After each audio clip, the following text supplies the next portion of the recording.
South Carolina at Arkansas is a high noon Eastern, 11 a.m. kickoff in Fayetteville this Saturday. And there are, in my opinion, some understandable concerns if you're an Arkansas fan, but there are also some understandable concerns if you're a South Carolina fan. To me, if I'm an Arkansas fan, no one's ever accused me of being such a thing, but if I'm an Arkansas fan, I'm not crazy about the start time. I know that they've had a little bigger issue moving tickets for this one than last week, and it's understandable. So what I'm worried about is we got a couple of corners banged up, probably out.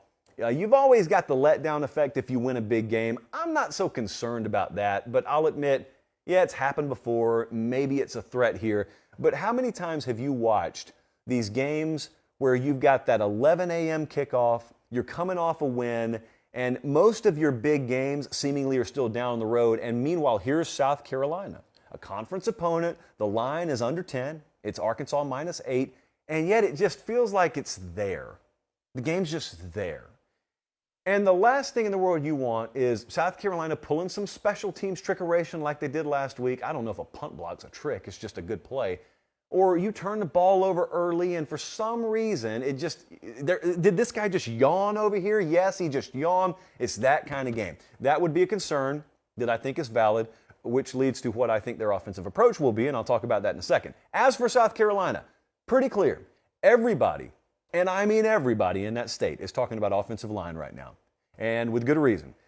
Little suspect last week. And they're talking about Spencer Rattler, and with good reason. There was no flow. They weren't able to stretch the field last week. They didn't run the ball all that well. That was against Georgia State. Now, the score looked the way it did because they played very well on special teams. 35-14, I think, was the final they ended up covering against Georgia State.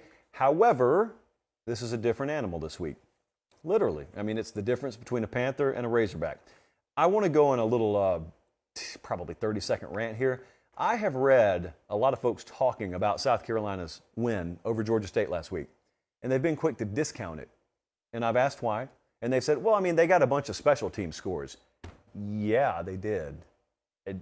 Are they not going to play special teams this week? Did they remove that third of the game? Here's how you can spot the casuals amongst us.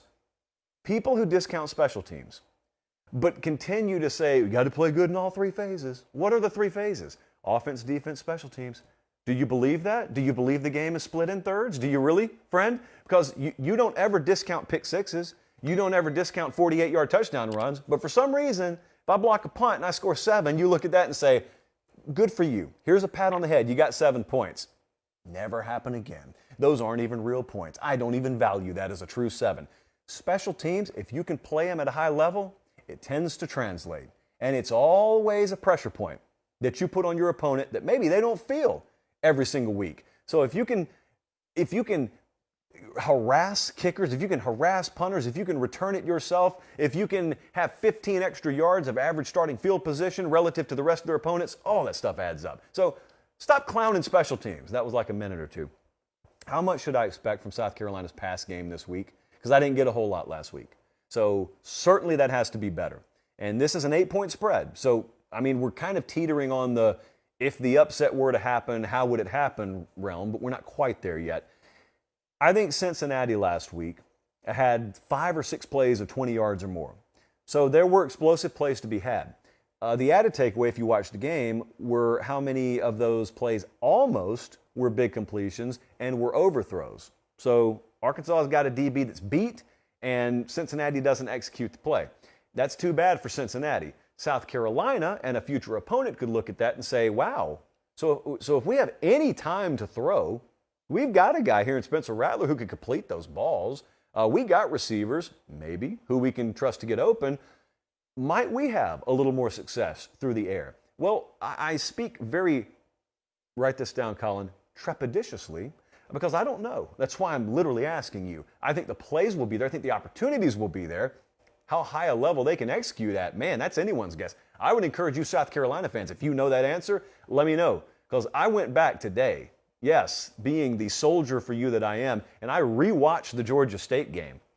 Bradley saw me. He sat in there. And I groaned audibly several times. So that week 1, week 2 improvement philosophy, let's hope we see it here with South Carolina. Number 2, guys with the ability to stretch the field on that team versus guys who did stretch the field last week, two different things. And that's where that whole offensive line and Spencer Rattler consistency and execution comes back in.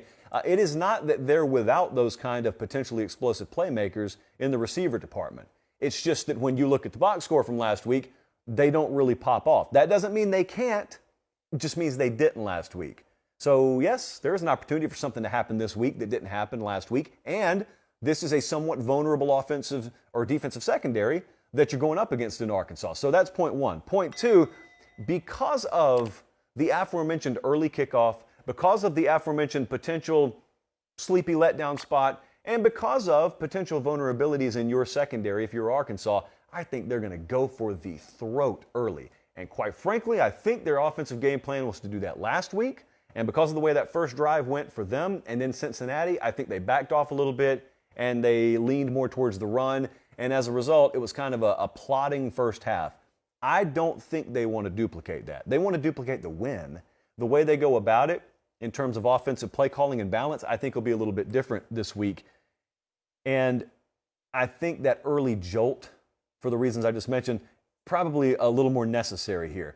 Man coverage is what they are going to see. It's the same thing South Carolina did out wide early on against Georgia State. I see no reason why they should change that philosophy. If I'm South Carolina and I'm looking at Arkansas and I know how they go about things, one of the best rushing attacks in the country last year, ran for over 220 last week. I think that's the way they're going to attack me, and I will make KJ Jefferson beat me through the air. Now here's the follow-up. I think he can. Notice, I've said with both teams, I think there may be a little more action through the air, a little more success through the air in this game than there was last week.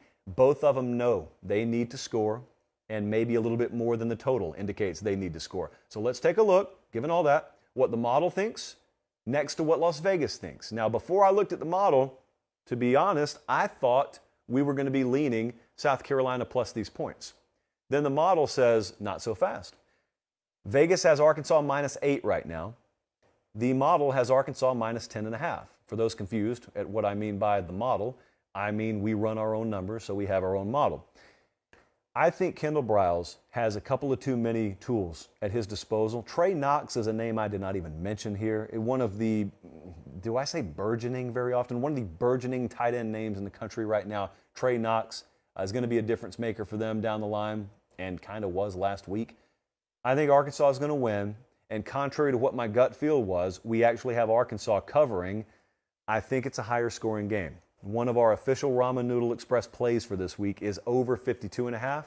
I think that number's already moved up to 53.5. I think it's going to get into the upper 50s to the 60s. So I like that number. Thanks for watching, guys. Don't leave yet. Don't leave yet. Make sure you like the video and please subscribe to the channel.